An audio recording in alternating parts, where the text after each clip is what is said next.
సభాధ్యక్షులు సోదరులు స్థానిక శాసనసభ్యులు శ్రీ రామదాస్ నాయక్ గారికి, అట్లాగే వేదిక మీద ఉన్నటువంటి మాజీ శాసన మండలి సభ్యులు పోట్ల నాగేశ్వరరావు గారికి, మాజీ శాసనసభ్యులు శ్రీ కొండబాల కోటేశ్వరరావు గారికి, అట్లాగే రాష్ట్ర ప్రభుత్వ కార్పొరేషన్ హస్తకళల కార్పొరేషన్ చైర్మన్ శ్రీ నాయుడు సత్యనారాయణ గారికి, రాష్ట్ర ప్రభుత్వ గిడ్డంగుల సంస్థ చైర్మన్ రాయల నాగేశ్వరరావు గారికి, జిల్లా కాంగ్రెస్ కమిటీ అధ్యక్షులు శ్రీ పువ్వాడ దుర్గాప్రసాద్ గారికి, మండల కాంగ్రెస్ కమిటీ అధ్యక్షులందరికీ, ఇక్కడ ఉన్నటువంటి అన్ని మండలాల కాంగ్రెస్ ప్రెసిడెంట్ అధ్యక్షులకి, అట్లాగే బొర్రా రాజా గారికి, జయపాల్ గారికి, నూరోతు లక్ష్మి గారికి, Myra market committee chairman బోళ్ల Gangaram గారికి, జిల్లా అధికారులైనటువంటి జిల్లా కలెక్టర్ శ్రీ అనుదీప్ దుర్శెట్టి గారికి, జిల్లా పోలీస్ కమిషనర్గా ఉన్నటువంటి శ్రీ సునీల్ దత్ గారికి, ఎన్పీడీసీఎల్ సిఎండి వరుణ్ రెడ్డి గారికి, అట్లాగే ఇతర ప్రజాప్రతినిధులందరికీ, కార్యక్రమానికి ఇక్కడ విచ్చేసినటువంటి అనేక పార్టీల రాజకీయ నాయకులకి, ముఖ్యంగా ఈ ప్రాంత ప్రజలందరికీ, ఈ పాఠశాలలో చదువుకున్నటువంటి చిన్నారులకి, మహిళా సంఘ సభ్యురాళ్ళకి, సంక్షేమ రంగం కోసం తప్పిస్తూ పనిచేస్తున్నటువంటి ఇతర మిత్రులకి, మీడియా మిత్రులందరికీ కూడా ముందుగా నా హృదయపూర్వకమైనటువంటి నమస్కారాలు. ఈరోజు వైరా శాసనసభ నియోజకవర్గానికి సంబంధించినంతవరకు చాలా పెద్ద ఎత్తున అభివృద్ధి కార్యక్రమాలు చేసుకున్న భాగంలోనే ఈరోజు ఈ సభ ఏర్పాటు చేసుకున్నాం. ఈ సభకు సంబంధించి ప్రధానమైనటువంటి కార్యక్రమం young India integrated residential school. Young India integrated residential స్కూల్కే ఇంత పెద్ద ఎత్తున కార్యక్రమం చేసుకోవాలని చాలా మందికి ఆలోచన కూడా కలగవచ్చు. కానీ young India integrated residential school అనేది ఒక గేమ్ చేంజర్. సమాజంలో పుట్టిన ప్రతి బిడ్డ ప్రభుత్వ పరంగా ప్రపంచంతో పోటీ పడేటువంటి ఇటువంటి పాఠశాలలో చదువుకొని కేవలం ఈ దేశంలో ఉన్నటువంటి రాష్ట్రాలతో కాదు, ఈ ప్రపంచీకరణ జరుగుతున్నటువంటి సందర్భంగా ప్రపంచంతోనే పోటీ పడే స్థాయిలో మన బిడ్డలు ఎదగాలనేటువంటి ఆలోచనతోనే ఈ యంగ్ ఇండియా ఇంటిగ్రేటెడ్ రెసిడెన్షియల్ స్కూల్ని రాష్ట్ర వ్యాప్తంగా ప్రతి శాసనసభ నియోజకవర్గంలో కనీసం ఒక్క స్కూల్కి తగ్గకుండా శాంక్షన్ చేసి, అందులో భాగంగానే ఈరోజు వైరా శాసనసభ నియోజకవర్గమైన వైరా పట్టణంలో కూడా ఈరోజు భూమి పూజ కార్యక్రమం చేసుకున్నాం. ఒక్కొక్క స్కూల్కి దాదాపు 200 కోట్ల రూపాయలతో ఈ స్కూల్ నిర్మాణం జరుగుతాం.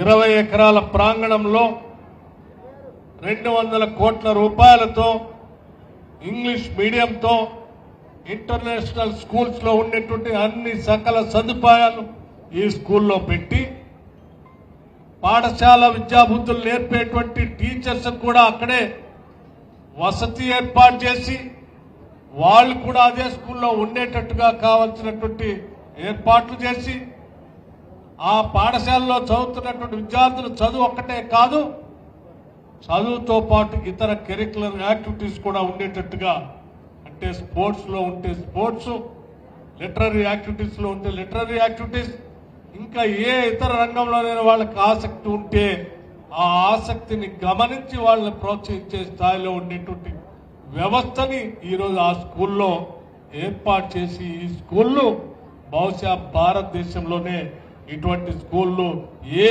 రాష్ట్రంలో కూడా లేనంత స్థాయిలో తెలంగాణ రాష్ట్రంలో మనం మొట్టమొదటిసారి ఇంత పెద్ద ఎత్తున ఏర్పాటు చేసుకుని ముందుకు పోతా ఉన్నాం. దాంట్లో భాగంగానే ఈరోజు వైరా పట్టణంలో కూడా భూమి పూజ కార్యక్రమం చేసుకొని ప్రారంభోత్సవం చేసుకోవటానికి త్వరితగతిన పనులు మొదలుపెట్టాలి అనేటువంటి ఆలోచనతో ఈ కార్యక్రమాన్ని ఏర్పాటు చేశాం. క్వాలిటీలో కానీ లేకపోతే విధానంలో కానీ జరిగే పనుల కార్యక్రమంలో కానీ ఎక్కడా నిధులకు ఇబ్బంది లేకుండా ఈ పాఠశాలకు కావాల్సిన నిధుల్ని ఇప్పటికే 30 కోట్ల రూపాయలు జిల్లా కలెక్టర్ గారి అకౌంట్లోకి రాష్ట్ర ప్రభుత్వం నుంచి ట్రాన్స్ఫర్ చేయటం కూడా జరిగింది. అంటే పని అవుతా ఉంటే అవసరమైతే 15 రోజులకు కూడా 15 రోజులకోసారి కూడా బిల్లు క్లియర్ చేయడానికి కావాల్సిన వ్యవస్థని నిధుల్ని జిల్లా కలెక్టర్ గారి అకౌంట్లో ఏర్పాటు చేశాం. ఇంత ప్రత్యేకమైనటువంటి దృష్టిని ఈ విద్య పైన స్థాపించి ముందుకు వెళతా ఉన్నాం.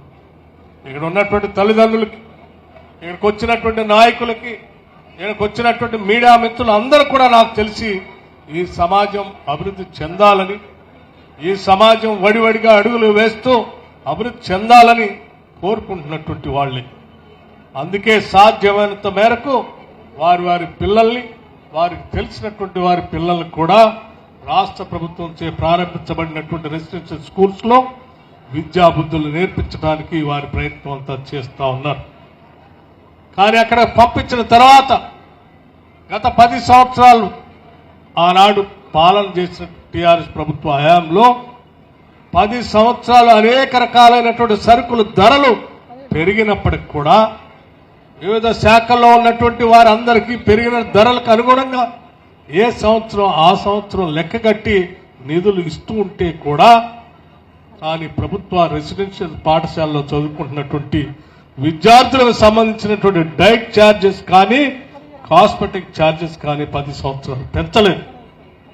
దానివల్ల ఆ పాఠశాలలో చదువుకున్నటువంటి విద్యార్థులు అరకొర నిధులతో సరైనటువంటి పోషకాహారం లేనటువంటి ఆహార పదార్థాలతో అనేక ఇబ్బందులు పడినటువంటి వైనాన్ని ఈ ప్రభుత్వం అధికారంలో రాగానే మొట్టమొదటిగా చేసింది రాష్ట్రంలో పెరిగిన ధరలకు అనుగుణంగా లెక్కగట్టి ఈ రెసిడెన్షియల్ స్కూల్స్ లో చదువుకుంటున్నటువంటి ప్రతి విద్యార్థికి 40% డైట్ ఛార్జెస్ ఒకటేసారి పెంచినటువంటి చరిత్ర కూడా ప్రభుత్వానికి. అంతేకాదు పిల్లలు చదువుకునే సమయంలో వాళ్ళకిచ్చేటువంటి కాస్మెటిక్ ఛార్జెస్, సబ్బు కానీ నూనె కానీ ఇతర అవసరాలు కానీ ఏమి పెంచకపోతే కేవలం అవి అరకొరగా నిధులు అందుతా ఉంటే కొనుగోలు చేయలేనటువంటి పరిస్థితుల్లో ఆ పాఠశాలలో చదువుకున్నటువంటి విద్యార్థులకి సరైనటువంటి ఆరోగ్య పరిరక్షణ లేకపోవడం వల్ల ఇబ్బంది పడుతున్నటువంటి పరిస్థితుల్లో గమనించి ఈ కాస్మెటిక్ ఛార్జెస్ ని ఒకటేసారి 200% పెంచినటువంటి ప్రభుత్వం కూడా కేవలం ఈ ప్రభుత్వం. ఇవన్నీ నేను ఎందుకు చెప్తా ఉన్నానంటే కేవలం డైట్ ఛార్జెస్ 40% పెంచడమే కాదు, 200% కాస్మెటిక్ ఛార్జెస్ పెంచడమే కాదు, ఆ పెంచినటువంటి నిధులతో వాళ్ళకి అందుబాటులోకి వచ్చేటువంటి మెనూని తయారు చేసి నిష్ణాతులైనటువంటి డాక్టర్లతో ఈ డైట్ మెనూని తయారు చేసి రాష్ట్ర వ్యాప్తంగా ప్రతి పాఠశాలలో దీన్ని అమలయ్యేటట్టుగా చూసేటట్టుగా డైట్ మెనూకి సంబంధించి బోర్డులు కూడా ఆయా పాఠశాలలో డిస్ప్లే చేయమని చెప్పి ప్రత్యేకంగా ఆదేశాలు ఇవ్వటం జరిగింది. ఇవ్వటమే కాదు, ఈ పాఠశాలలో చదువుకున్నటువంటి పిల్లలతో నెలకు ఒక్కసారైనా ఆ జిల్లాలో ఉన్నటువంటి సీనియర్ అధికారులు కలెక్టర్తో సహా ఆ జిల్లా స్థాయిలో ఉన్నటువంటి అధికారులు ఆ పాఠశాల నెలలో ఒక్కసారి ఎక్కడో ఒక స్కూల్ని విజిట్ చేయాలి, ఆ పాఠశాలలో విద్యార్థులతో కలిసి భోజనం చేయాలి. ఆ విద్యార్థులకు ఉన్న సమస్యలు కూడా ఎప్పటికప్పుడు తెలుసుకొని ప్రభుత్వ దృష్టికి తీసుకొని వస్తే ఆ సమస్యల పరిష్కారం చేయటానికి రాష్ట్ర ప్రభుత్వం ఇటువంటి వ్యవస్థను కూడా ఏర్పాటు చేసిందని మీ అందరికీ నేను విజ్ఞప్తి చేస్తా ఉన్నాను. కేవలం అధికారులే కాదు, శాసనసభ్యులు, మంత్రులు కూడా ముఖ్యమంత్రి గారితో సహా నాతో సహా రాష్ట్రంలో ఉన్నటువంటి మంత్రులు, శాసనసభ్యులు అందరం ప్రతి నెలలో ఏదో ఒక దగ్గర ఇటువంటి రెసిడెన్షియల్ స్కూల్స్ కి ప్రభుత్వ పాఠశాలకు వెళ్లి వాళ్ళతో కలిసి భోంచేసేటట్టుగా ఒక వ్యవస్థను ఏర్పాటు చేసి ఈ రాష్ట్రంలో విద్య అనేది అత్యంత ప్రధానమైనది, ఆ విద్య ద్వారానే సామాజిక మార్పుకి అవసరం ఉంటుంది. ఈ పేద బడుగు బలహీన వర్గాలకు సంబంధించిన పిల్లలు విద్యతో వాళ్ళ జీవన స్థితిగతులు మార్చుకోవటానికి అవకాశం ఉంటుందనేటువంటి ఆలోచనతోనే ఈ ప్రభుత్వం విద్య పైన అంత ప్రత్యేకమైన దృష్టి సారించి ముందుకు పోతా ఉన్నాం. అందులో భాగంగానే ఈరోజు integrated young India integrated residential school ని వైరా పట్టణంలో మీ అందరి సమక్షంలో ఇక్కడ భూమి పూజ కార్యక్రమం అంటే చేసేటువంటి కార్యక్రమం చేశాం. తప్పనిసరిగా నేను నమ్ముతా ఉన్నాను, ఈ ప్రాంతంలో ఈ యంగ్ ఇండియా రెసిడెన్షియల్ స్కూల్లో భవిష్యత్తులో చదువుకునేటువంటి విద్యార్థులు ఈ రాష్ట్రానికే కాదు, ఈ దేశానికే కాదు, ప్రపంచానికి కూడా దిశా నిర్దేశం చేసే స్థాయిలో ఎదుగుతారనేటువంటి బలమైన నమ్మకం నాకుంది. దానికి కావాల్సిన వ్యవస్థను ఇక్కడ ఏర్పాటు చేస్తా ఉన్నాం. మిత్రులారా, అదే దాంతో పాటు ఈరోజు మరో ముఖ్యమైన కార్యక్రమం కూడా ప్రారంభోత్సవం చేసుకుంటున్నాం. మీ అందరికీ తెలిసిందే, రాష్ట్రంలో 1,15,00,000 కుటుంబాలుంటే ఈ 1,15,00,000 కుటుంబాల్లో 1,00,00,000 మంది మహిళలు, ప్రతి ఇంట్లో మహిళ, ఆ మహిళలకి ఈరోజు ఆత్మగౌరవంతో బతకటానికి ఆనాడు ఏదో చీరలు ఇస్తే ఆ చీరలు అరకొరగా పనికిరానటువంటి వ్యవస్థలో ఉన్నటువంటి దాన్ని గమనించి అత్యంత నాణ్యమైనటువంటి చీరల్ని డిజైన్తో అందరూ కట్టుకోవటానికి పనికొచ్చేటువంటి చీరల్ని రాష్ట్ర ముఖ్యమంత్రి రేవంత్ రెడ్డి గారి నాయకత్వంలో ఈ కేబినెట్ ఒక నిర్ణయం తీసుకొని ధరను పెంచి ఈరోజు రాష్ట్రంలో ఉన్నటువంటి 1,00,00,000 మంది మహిళలకి ఈ కుటుంబం ఒక కుటుంబ పెద్దగా చీర సారె పెట్టేటట్టుగా అత్యంత గౌరవంతో 1,00,00,000 మంది మహిళలకి ఇంటింటికి వెళ్లి బొట్టు పెట్టి చీర అందించే కార్యక్రమాన్ని ఈ రోజు నుంచే రాష్ట్ర వ్యాప్తంగా మొదలుపెట్టాం. ఇది ఈ రాష్ట్రంలో ఉన్నటువంటి మహిళలకి ఈ రాష్ట్ర ప్రభుత్వం ఇస్తున్నటువంటి గౌరవం. అంతేకాదు మిత్రులు, మీ అందరికి కూడా మరొక విషయం చెప్పదలుచుకున్నాను. మహిళా సంఘ సభ్యురాలు చాలా మంది ఉన్నారు ఇక్కడ. ఆనాడు కాంగ్రెస్ ప్రభుత్వం ఉమ్మడి రాష్ట్రంలో మొదలుపెట్టినటువంటి ఇందిరా క్రాంతి పథకం కింద వడ్డీ లేని రుణాలు ఇచ్చినటువంటి కార్యక్రమం కూడా మీ అందరికీ తెలుసు. తద్వారా మహిళలు వడ్డీ లేని రుణాలు తీసుకొని గ్రామీణ ప్రాంతాల్లో వారి కుటుంబాల కోసం నిలబెట్టి ఖర్చు పెట్టుకోవటానికో, బిడ్డను చదివించుకోవటానికో, ఇల్లు బాగు చేసుకోవటానికో, లేకపోతే పంట పండించుకోవటానికో, లేకపోతే మరొక వ్యాపారం చేసుకోవటానికో వడ్డీకి వడ్డీ గిరిగిరి వడ్డీలు తెచ్చుకొని కుటుంబాలు అనేక రకాలైన ఇబ్బందులు పడుతూ ఉండే. అటువంటి పరిస్థితి రాకూడదనేటువంటి ఆలోచనతోనే సెల్ఫ్ హెల్ప్ గ్రూప్స్ అని పెట్టి వడ్డీ లేని రుణాలు వాళ్ళందరికీ ఇవ్వాలని ఆనాడు ప్రారంభోత్సవం చేసి మొదలు పెడితే, ప్రత్యేక రాష్ట్రం వస్తే మనం అందరం ఇంకా అభివృద్ధి చెందొచ్చని ఆశపడితే 10 సంవత్సరాలు టీఆర్ఎస్ ప్రభుత్వ హయాంలో వడ్డీ లేని రుణాలను పూర్తిగా బంద్ చేసి మహిళల్ని నిర్లక్ష్యం చేశారు. ఈరోజు రాష్ట్ర ప్రభుత్వం మహిళలను మహాలక్ష్మిలాగా గౌరవించి వాళ్ళందరినీ ఆదరించాలనేటువంటి ఆలోచనతో ఉన్నాం. 1,00,00,000 మంది మహిళల్ని కోటీశ్వరులు చేయాలనేటువంటి ఆలోచనతో ఈ రాష్ట్ర ప్రభుత్వం మహిళలందరికీ తిరిగి వడ్డీ లేని రుణాల్ని ఇచ్చేటువంటి కార్యక్రమం మొదలుపెట్టాం. సంవత్సరానికి 20,000 కోట్ల రూపాయల లెక్కన 5 సంవత్సరాల్లో 1,00,000 కోట్ల రూపాయల్ని మహిళలకి వడ్డీ లేని రుణాలు ఇచ్చి వాళ్ళందరినీ రాష్ట్రంలో కోటీశ్వరులు చేయాలనేటువంటి కార్యక్రమం నాంది పలికి ముందుకు పోతా ఉన్నాం. సంవత్సరానికి 20,000 కోట్ల రూపాయలు ఇస్తామని మేము టార్గెట్ పెట్టుకొని ముందుకు పోతా ఉంటే చాలా మంది నవ్వారు. ఇది సాధ్యమా? 20,000 కోట్ల రూపాయలు మహిళలకు వడ్డీ లేని రుణాలు ఇచ్చేటువంటి కార్యక్రమం సాధ్యమా అంటే ఈ ప్రభుత్వం చేసి చూపిస్తుందని చెప్పాం. సవాల్ విసిరినట్టే 20,000 కాదు, ఇప్పటికే 27,000 కోట్ల రూపాయలు దాటి వడ్డీ లేని రుణాలను ఈ రాష్ట్రంలో ఇచ్చాం. కొద్ది రోజుల్లో మరొక దఫా అనేక శాసనసభ నియోజకవర్గాల్లో వడ్డీ లేని రుణాల పంపిణీ కార్యక్రమం గతంలో చేశాం. ఈరోజు చీరల పంపిణీ కార్యక్రమం జరుగుతూ ఉంది. దీని తర్వాత తిరిగి మళ్ళీ ఈ రాష్ట్రంలో ఉన్నటువంటి మహిళలందరికీ వడ్డీ లేని రుణాలు ఇచ్చే కార్యక్రమం కేవలం 2-3 రోజుల్లోనే రాష్ట్ర వ్యాప్తంగా మహిళలందరికీ ఇటువంటి బహిరంగ సభలే పెట్టి శాసనసభ స్థాయిలో మీ అందరి సమక్షంలో వడ్డీ లేని రుణాల్ని వాళ్ళకి నేరుగా పంచే కార్యక్రమాన్ని కూడా చేయబోతా ఉన్నాం. ఇది రాష్ట్ర ప్రభుత్వానికి, ఈ రాష్ట్రంలో ఉన్నటువంటి మహిళల పైన ఉన్నటువంటి లక్ష్యం, ఆశ, సంకల్పం. అందుకే రాష్ట్రంలో ఉన్నటువంటి అనేక వ్యాపారాల్ని కేవలం వాళ్ళకి రుణాలు ఇచ్చి వదిలేయకూడదనేటువంటి ఆలోచనతోనే అందుబాటులో పెట్రోల్ పంపులు ఉంటే వాళ్ళకి అందిస్తా ఉన్నాం వ్యాపారం చేసుకోవటానికి.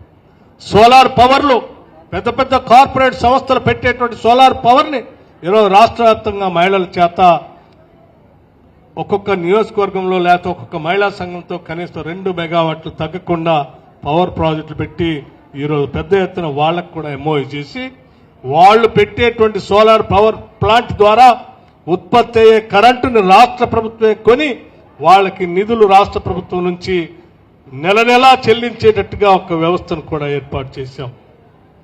రాష్ట్ర వ్యాప్తంగా ఉన్నటువంటి ప్రభుత్వ కార్యాలయాల్లో క్యాంటీన్లన్నీ మహిళా సంఘాలకే ఒప్పజెప్పాం.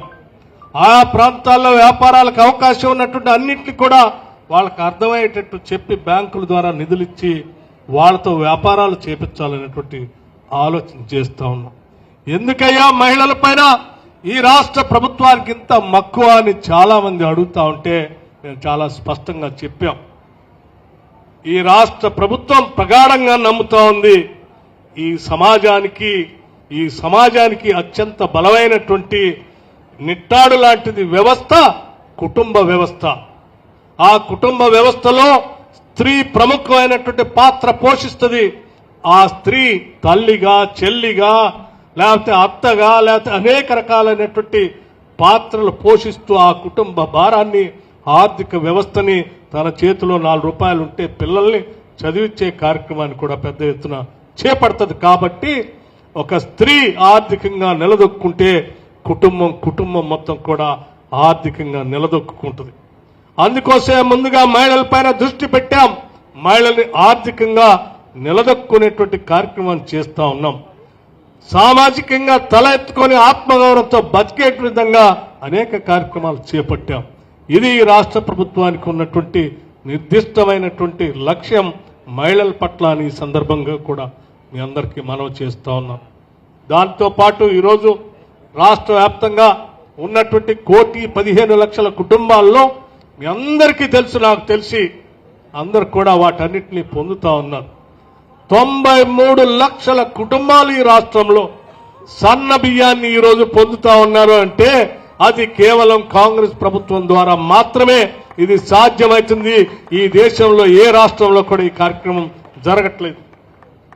మార్కెట్లో 50 రూపాయల నుంచి 55 రూపాయలకి దొరికేటువంటి సన్న బియ్యాన్ని ఈరోజు రాష్ట్ర వ్యాప్తంగా 93 లక్షల కుటుంబాలకి 13,500 కోట్ల రూపాయలు వెచ్చించి ఈరోజు సన్న బియ్యాన్ని రాష్ట్ర వ్యాప్తంగా ఉన్నటువంటి ప్రజలకి, కుటుంబాలకి అందరికీ అందిస్తున్నామని చెప్పడానికి కూడా సంతోషిస్తా ఉన్నాం. వాటితో పాటు మనందరికీ తెలిసిందే, పేద మధ్యతరగతి కుటుంబాలు వాళ్ళకి రూపాయి ఆదాయం అయితే ఆ కుటుంబ ఆర్థిక వ్యవస్థ నిలబెట్టుకోవటానికో పిల్లలను చదివించుకోవటానికో పనికొస్తున్నటువంటి ఆలోచనతో ఈరోజు రాష్ట్ర వ్యాప్తంగా 53 లక్షల కుటుంబాలు ఈరోజు రాష్ట్ర వ్యాప్తంగా 200 యూనిట్లకే ఉచిత కరెంటు ఇచ్చేటువంటి కార్యక్రమాన్ని రాష్ట్ర వ్యాప్తంగా అమలు చేస్తా ఉన్నాం.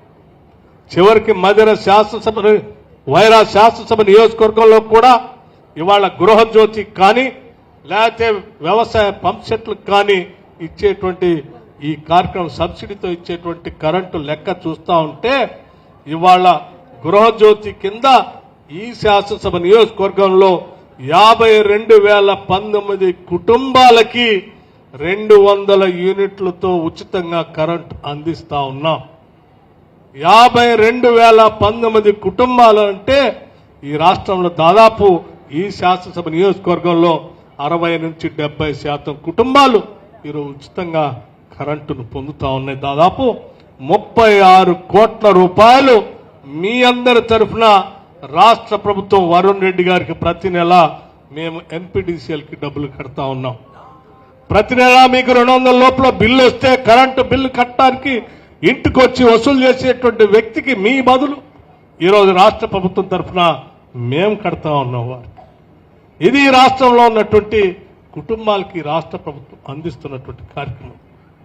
అట్లాగే రాష్ట్ర వ్యాప్తంగా ఉన్నటువంటి మహిళలందరూ ఏ ఊరు నుంచే ఏ ఊరికైనా ఉచితంగా ఆర్టీసీ బస్సులో ప్రయాణం చేసేటువంటి కార్యక్రమాన్ని ఏర్పాటు చేశాం.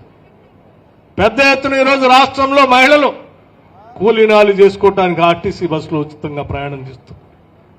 లేకపోతే కుటుంబ సభ్యులు ఎవరైనా హాస్పిటల్లో ఉంటే చూడటానికి వెళ్తా ఉన్నారు, తీర్థయాత్రలకు వెళ్తా ఉన్నారు, కుటుంబ సభ్యులను కలవటానికి వెళ్తా ఉన్నారు, పెళ్లిళ్ళైనటువంటి తల్లు వాళ్ళ తల్లులను చూడటానికి కుటుంబాలని కలవటానికి బస్సులు వెళ్తా ఉన్నారు. అనేక రకాలైనటువంటి ప్రాంతాలకు ఎక్కడ ఏ కార్యక్రమం జరిగినా ఈరోజు రాష్ట్ర వ్యాప్తంగా టికెట్ లేకుండా ఉచితంగా ఆర్టీసీ బస్సులో ఉచితంగా ప్రయాణం చేసేటువంటి పరిస్థితి దాదాపు ఈరోజు రాష్ట్రంలో నాకు తెలిసి 2 కోట్ల సార్లు కంటే ఎక్కువగా ఈరోజు రాష్ట్రంలో ఉన్నటువంటి మహిళలు ఈరోజు బస్సులో ప్రయాణం చేశారు.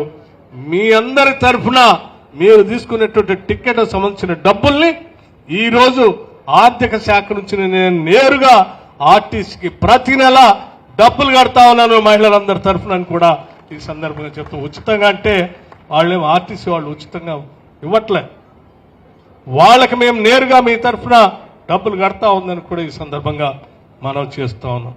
ఈ కార్యక్రమాలన్నీ కూడా రాష్ట్ర వ్యాప్తంగా ఉన్నటువంటి మహిళల కోసం ప్రత్యేకంగా ఈ ప్రభుత్వం తీసుకునే కార్యక్రమంలో కొన్ని మచ్చుతరుకులకు మాత్రమే మీ అందరికి దృష్టికి తీసుకురావాలని ఆలోచనతో చెప్పాను. ఇకపోతే వైరా శాసనసభ నియోజకవర్గానికి సంబంధించి ఈ నియోజకవర్గానికి నాకు విడదీయనటువంటి సంబంధం ఉంది. వైరా పట్టణం, వైరా మండలం కానీ వైరా శాసనసభ నియోజకవర్గంలో కానీ నేను నా రాజకీయ జీవితం ప్రారంభించింది కూడా ఇక్కడి నుంచే. ఇక్కడ ఉన్నటువంటి ప్రతి ఊరు నాకు తెలుసు, ఇక్కడ ఉన్న ప్రతి మనిషి నాకు తెలుసు, ప్రతి గ్రామంలో ఉన్న సమస్య నాకు తెలుసు, ఈ ప్రాంతాన్ని అవసరాలు కూడా నాకు తెలుసు.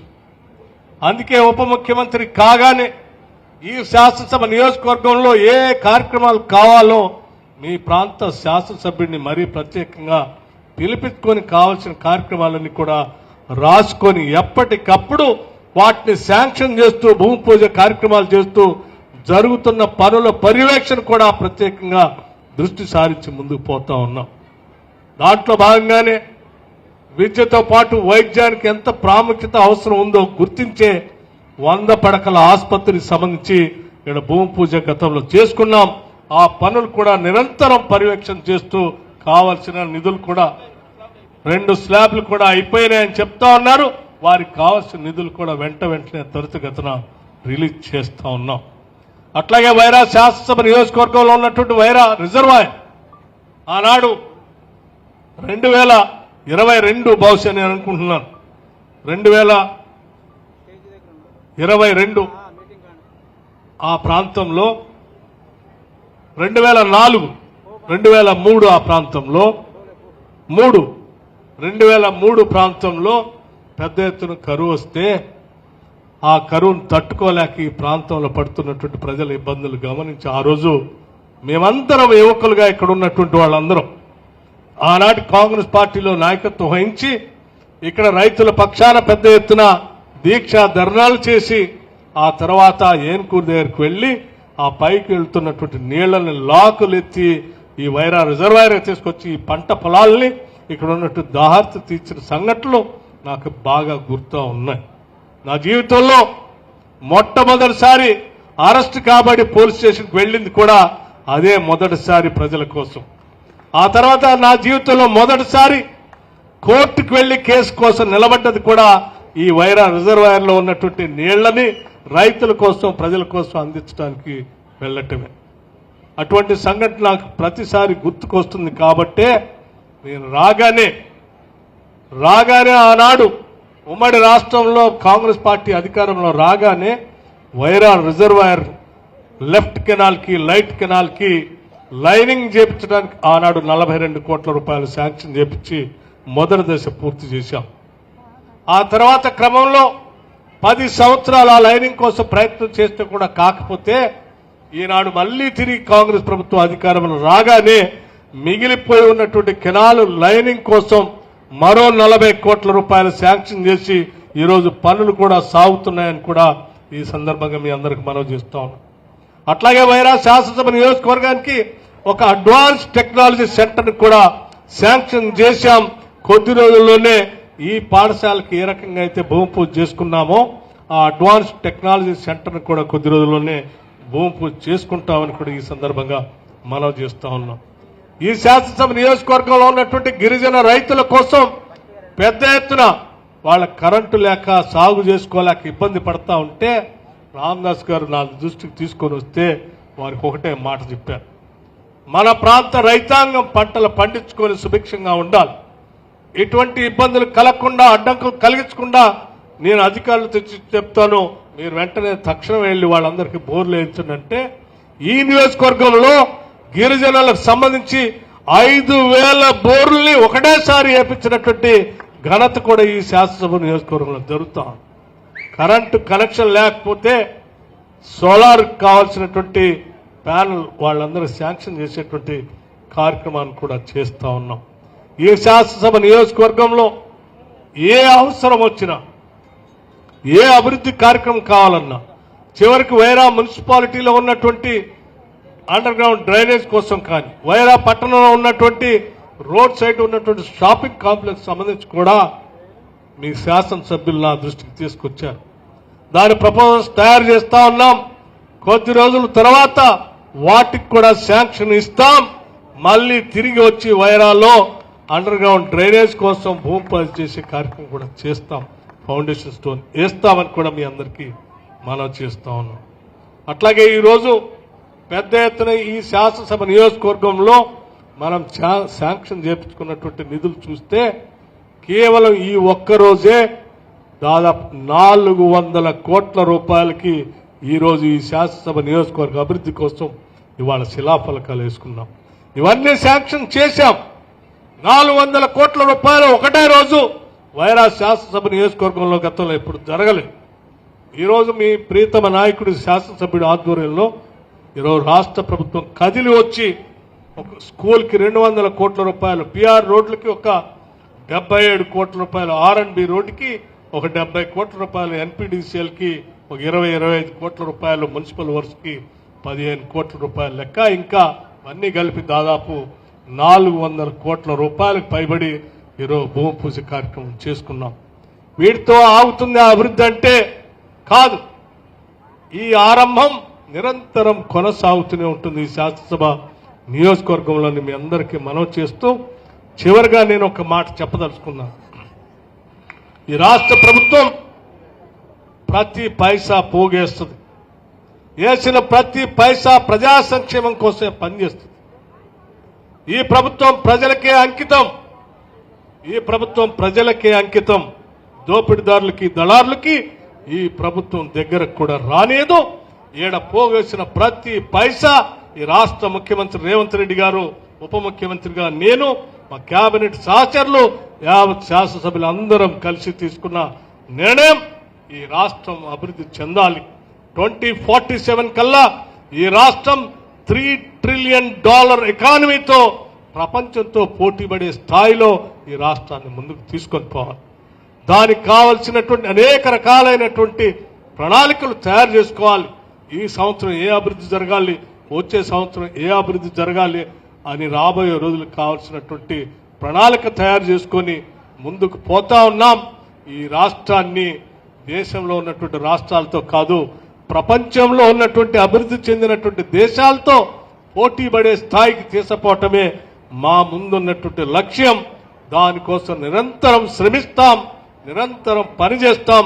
అదే మా సంకల్పం అని కూడా మీ అందరికీ మనవి చేస్తూ ఈ కార్యక్రమంలో పాల్పంచుకోవడానికి ఇక్కడ విచ్చేసినటువంటి మిత్రులకి, స్నేహితులకి, విద్యార్థులకి, అధ్యాపకులకి, మీడియా మిత్రులకి, ప్రజాప్రతినిధులకి అందరికి కూడా నా హృదయపూర్వకమైనటువంటి నమస్కారాలు తెలియజేస్తూ మరొక్కసారి కృతజ్ఞతలు తెలియజేస్తూ నిరంతరం అభివృద్ధి మన అడుగని కూడా మీ అందరికి తెలియజేస్తూ ముగిస్తా ఉన్నాను.